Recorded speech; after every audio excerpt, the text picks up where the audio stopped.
Assalamualaikum warahmatullahi wabarakatuh. Kembali lagi di acara Pas Ngopi, Pengadilan Agama Sarolangun Ngobrol Podcast Informatif. Kali ini bersama narasumber yang termuda dari Pengadilan Tinggi Agama Jambi, yaitu Pak Imron Hidayat Eskom. Selamat sore Pak Imron. Sore. Bagaimana kabarnya Pak? Baik? Alhamdulillah luar biasa. Mantap, luar biasa Pak ya.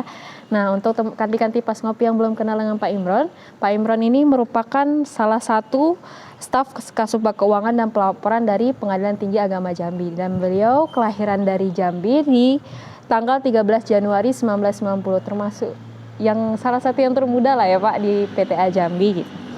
Dan riwayat dari Pak Imron ini, dia pernah ditempatkan di Pengadilan Kuala Tungkal pada tahun 2015 itu CPNS-nya, sampai dengan di 2016 itu udah jadi PNS ya Pak. Iya. Dan kemudian langsung naik jabatan ke Pengadilan Tinggi Agama Jambi dari tahun 2018 hingga saat ini gitu. Nah, langsung saja kanti-kanti Pas Ngopi. Kali ini kita akan membahas tentang peranan bendahara dalam realisasi anggaran. Nah, menurut Bapak sendiri, bagaimana peran seorang bendahara dalam reformasi birokrasi, khususnya transparansi dan akuntabilitas anggaran, Pak? Kalau bisa dibilang ya, bendahara itu di bagian keuangan itu kan ujung tombaknya gitu. Jadi ya memang tugasnya adalah kalau bisa dibilang mengadministrasikan semua pengeluaran yang ada di kantor gitu atau di dalam satker. Nah, walaupun bisa dibilang bendahara itu dibilang dia bekerja sendiri ya tidak bisa, pasti ada dari KPA-nya, kuasa pengguna anggaran, lalu ada PPK-nya juga, terus ada PPSPM. Nah, kalau dibilang perannya untuk reformasi birokrasi, yang jelas dari bendahara sendiri dia tidak bisa memutuskan pengeluaran yang ada di kantor itu oleh dirinya sendiri. Pasti harus ada perintah dari PPK minimal. Nah, kalau misalnya sudah ada PPK, sudah memerintahkan untuk membeli apa atau mengeluarkan uang untuk apa, baru bendahara boleh bergerak gitu. Jadi untuk birokrasinya yang jelas harus tidak bisa, ya harus berjenjang, tidak bisa dari bendahara itu sendiri, harus ada perintah dari PPK dulu atau KPA dulu, lalu ke PPSPM baru bendaharanya itu. Dan untuk reformasinya sendiri mungkin untuk sekarang di bendahara itu sangat digital ya. Jadi semua pengeluaran atau semua transaksi-transaksi yang ada di bendahara itu harus direkam dalam aplikasi yang dibuat oleh Kementerian Keuangan, KPPN, yaitu di aplikasi Sakti saat ini. Dan di situ semua transaksi, semua pengeluaran itu tercatat dan bukti-buktinya itu harus sangat transparansi gitu. Jadi ya fungsi bendahara di sini benar-benar ujung tombaknya gitu. Kalau misalnya bendaharanya tidak bekerja dan tidak ada transaksi yang dimasukkan ke dalam aplikasi tersebut, ya pasti akan pelaporan pengeluaran uang negara akan tersendat. Berarti tidak bisa terlaksananya anggaran-anggaran atau yang ingin dicapai dari suatu kantor, Pak ya. Betul. Nah, menurut Pak Imron sendiri, kiat-kiat sebagai seorang bendahara tuh apa tuh Pak kalau dalam satu tim? Kiat-kiatnya yang jelas ya tidak boleh egois gitu kan. Jadi kalau misalnya memang harus ada perintah mengeluarkan apa atau membayar apa, ya pertama harus ditelaah dulu apakah pengeluaran itu sesuai tidak dengan akun-akun yang ada gitu kan. Jadi tidak boleh misalnya ingin membeli kompor gas lah. Kompor gas emang untuk apa di kantor, hubungannya dengan pekerjaan kita apa. Jadi harus teliti juga gitu, harus teliti ya dalam mengetahui akun-akun apa yang akan dibelanjakan seperti itu. Jadi kiat-kiatnya yang pertama ya harus teliti, terus juga harus fokus yang jelas, jangan sampai ada kesalahan kita perjalanan dinas dalam kota tapi kita masukkan nanti ke perjalanan dinas biasa seperti itu. Jadi ya harus harus hafalah gitu untuk pengeluaran pajaknya, untuk pengeluaran akun-akun belanjanya kayak gitu. Berarti intinya kita harus mengetahui dulu ini tujuannya untuk apa segala macamnya. Berarti itu sendiri sebelumnya juga ada pelatihan. Sebelumnya, dan untuk sekarang itu di KPPN khusus bendahara itu harus bersertifikasi BNT kalau nggak salah namanya. Jadi setiap bendahara yang ingin diangkat harus punya sertifikat itu dulu. Nah, dari kita udah teliti, fokus, itu bakal terserapnya sesuai dengan waktu yang ditentukan, berarti balik lagi ke kerja sama tim tadi, Pak? Iya, betul. Kalau misalnya bendahara, jadi bendahara itu sebagai kontrolnya lah gitu, jadi dia yang tahu realisasinya berapa-berapa.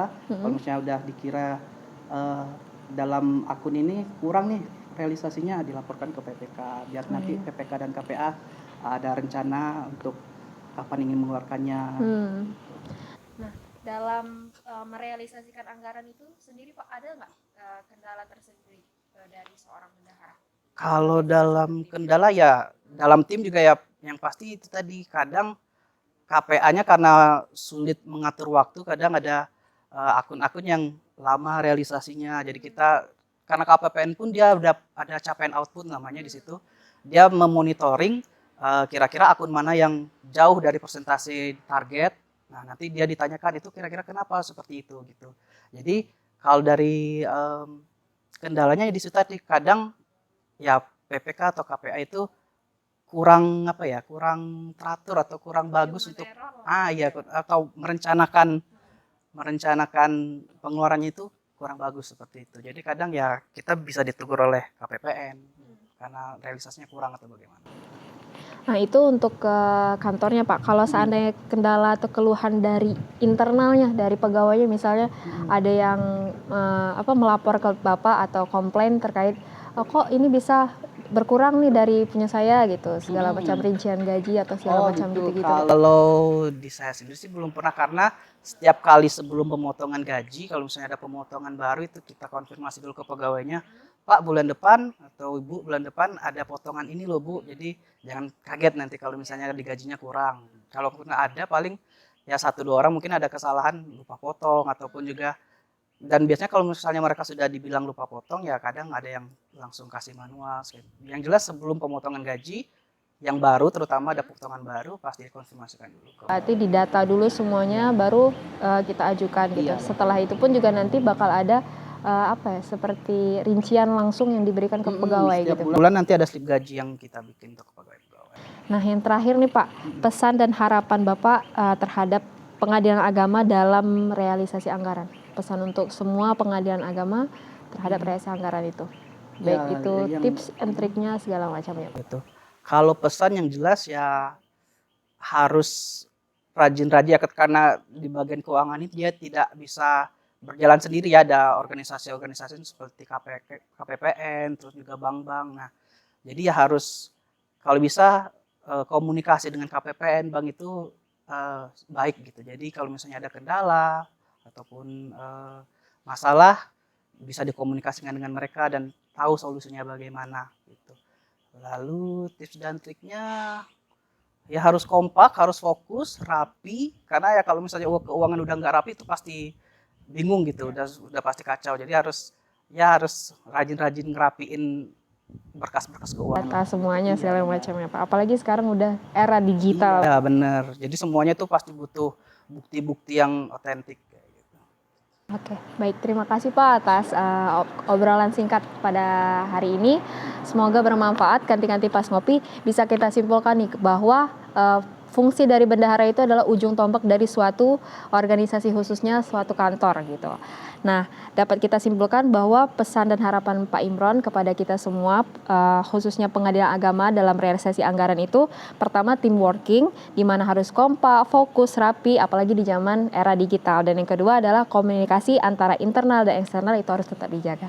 Terima kasih Pak atas kesempatan waktunya. Mohon maaf jika ada kurangnya Pak.